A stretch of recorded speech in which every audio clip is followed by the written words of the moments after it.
जगत का स्वरूप इसी प्रकार का है। जहाँ देखो वहाँ हर व्यक्ति को सिर्फ चमत्कार की महिमा आ रही है। दुनिया के हर व्यक्ति को ऐसे लगता है कुछ चमत्कार हो जाए, हमारे जीवन में भी कुछ चमत्कार हो जाए। आप कुछ बतला दो, किसी को पता लगे ये पंडित जी हैं तो लोग हाथ आगे करने लग जाते हैं, अनजान लोग। अरे भाई, हम वो पंडित नहीं हैं। यहाँ चमत्कार के पीछे, चाहे जिसके पीछे भागने को तैयार हैं, प्रक्षाल करने के लिए। हमारे यहाँ की चमत्कारिक मंदिर के बारे में कह दो, मंदिर के चमत्कारों के बारे में कह दो, तो लोगों को ये लगता है कि भाई साहब एक बार तो हम भी वहाँ, शायद कुछ अपने जीवन में, शायद कुछ चमत्कार हो जाए, शायद कुछ बिजनेस में हो जाए, परिवार में हो जाए। दुनिया में हर व्यक्ति को ऐसा ही लग रहा है, चाहे जिसे देवता मान बैठते हैं, पर उन्हें सोचना चाहिए। क्या लिख रहे हैं सूर्य सागर जी, दृढ़ता देखिएगा वचनों की, पर उन्हें सोचना चाहिए कि वे व्यक्ति कभी देवता नहीं हो सकता जिसके विषय कषाय नहीं घटी है। लो, वो देवता, किसको देवता मान रहे हो भाई साहब? आप कह रहे हो देवता हैं, आप कह रहे हो देवता हैं सब। अरे जो रागी द्वेषी हो वो देवता कैसे हो सकते हैं? जो व्यक्ति विषय कषाय वाले हो वे तो देवता नहीं हो सकते ना। विषय कषायों में रचे पचे व्यक्ति को भी देवता मानेंगे तो फिर उनमें और हम में क्या फर्क रह जाएगा?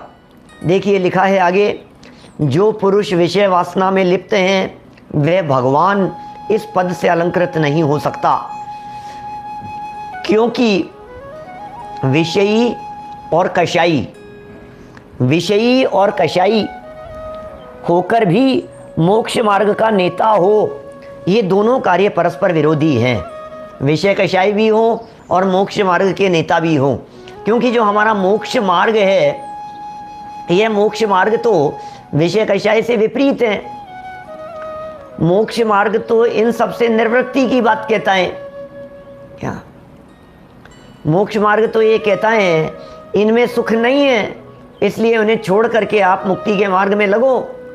तो एक तरफ तो ये मार्ग है और दूसरी तरफ विषय कषाई लोग हैं। ये दोनों कार्य परस्पर विरोधी हैं, ये दोनों कार्य एक स्थान में नहीं हो सकते। या तो विषय कषाय हो सकती है या सच्चा देवपना हो सकता है, दोनों बातें एक साथ नहीं चलती है।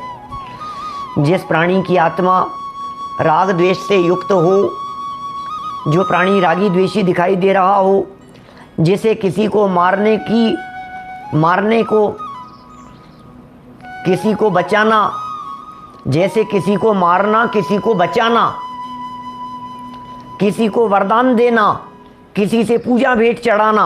अब ये वाक्य रचना तो कॉमा कॉमा लगा करके बढ़ाई हुई है, एक एक वाक्य पर रुको तो जरा टटोलने का प्रयास करो अपने आप को। किसी को मारना ये कुदेव का लक्षण, और किसी को बचाना ये भी कुदेव का लक्षण। अब मारने वाले को तो सब बुरा समझ रहे हैं, बचाने वाले को तो कह रहे हैं ये तो प्रभु की कृपा हो गई, प्रभु ने बचा लिया। ये कह रहे बचाने वाला भी कुदेव है। आपको यदि ऐसा लगता है कि देवता की शरण में जाकर के बच जाते हैं तो वो भी कुदेव हैं। किसी को वरदान देना, लो, अरे भाई साहब भगवान का आशीर्वाद है, वरदान मिल गया भगवान से। ये अन्य मत में तो इस प्रकार की चर्चाएं आती हैं जिनमें फूल गिर जाता है ना। मैंने कोई ना कोई अपने मांगी और हुमचा पद्मावती में ऐसा होता है, मन्नत मांगते हैं, फूल गिर जाता है, हाथ में फूल लगा हुआ होता है और कोई ऐसा लगता है जैसे आशीर्वाद मिल गया है, काम हो गया है, वरदान मिल गया, अब तो आशीर्वाद मिल गया। लोग क्या क्या नहीं करते हैं, किसी से पूजा भेंट चाहना।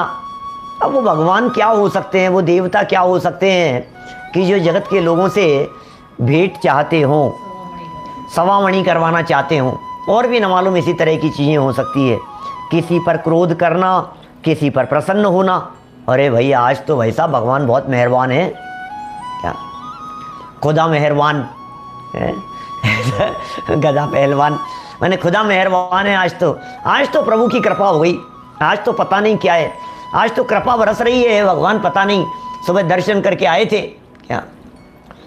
ऐसे ही कुल देवी वगैरह के संदर्भ में समझते हैं, ये तो हमारे कुल देवता हैं, ये हमारी कुल देवी है।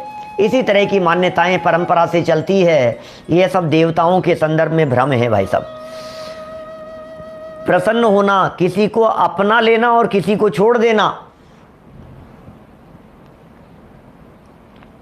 इस प्रकार की जितनी भी क्रिया हो सो सब संसारी जीवों में घटित होती है।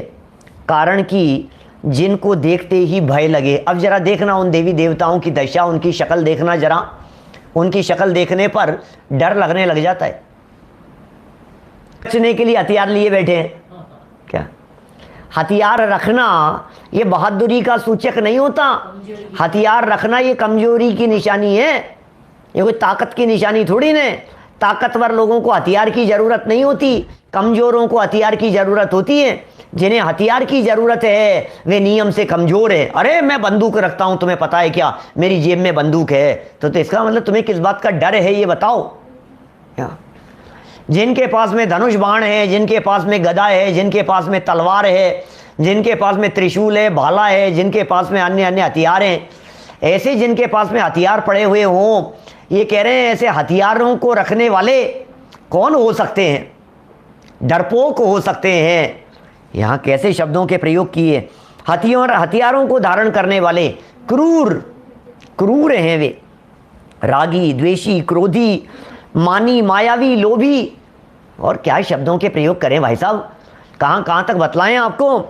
जो रागी द्वेषी हैं, क्रोधी मानी हैं, मायावी हैं, लोभी हैं और कषाय से व्याप्त हैं, रुष्ट होने पर श्राप दे देते हैं। लो भाई साहब, भगवान ने श्राप दे दिया। अरे भाई साहब, प्रभु का श्राप लग गया। अब ये श्राप के मारे अभी डरे जा रहा है, ये श्राप को लेकर के। अनुकूल होने पर प्रसन्न होने वाले एवं आरंभ सहित लोगों से भी पूछता हूँ, थोड़ा सा गंभीरता से विचार करना। अभी भगवान को तो एक तरफ बिठा देवें, अपन विराजमान कर देवें। मुझे बतलाइए, जो साधक हैं, जो साधना करने वाले हैं, जो महाराज हैं, जो मुनि हैं, जो त्यागी हैं, सन्यासी हैं, वे गोल्ड आदि रख सकते हैं क्या? सोने के आभूषण रख सकते हैं क्या? नहीं रख सकते ना। एक स्वर में सामने बैठे हुए लोगों ने मुझे जवाब दिया कि नहीं रख सकते साहब। नहीं, मुनिराज तो नहीं। मुनिराज क्या क्या रखते हैं आपके? महाराज क्या क्या रखते हैं बताओ? बोले महाराज तो नहीं, महाराज तो बस थोड़ा सा इतना सा ही है, बस महाराज तो इतना ही रख सकते हैं। मैंने कहा कोई बैंक बैलेंस, लॉकर, ये वो दुनिया भर की चीज़ें, कुछ कोई जेवर वेवर, कोई गले में ऐसे कोई पहनते हो, कोई सोने चांदी के डायमंड्स? अरे नहीं महाराज, कैसी बात कर रहे हो यार, महाराज कैसे पहनेंगे? अच्छा नहीं पहनेंगे पक्का? हाँ बिल्कुल। मैंने कहा यार आप महाराज के लिए करना चाहिए आपको कुछ ना कुछ। नहीं नहीं नहीं नहीं नहीं नहीं पहनेंगे, नहीं पहनेंगे। तो फिर हमने कहा महाराज से ऊपर है परमात्मा या महाराज से नीचे है, पहले ये बताओ।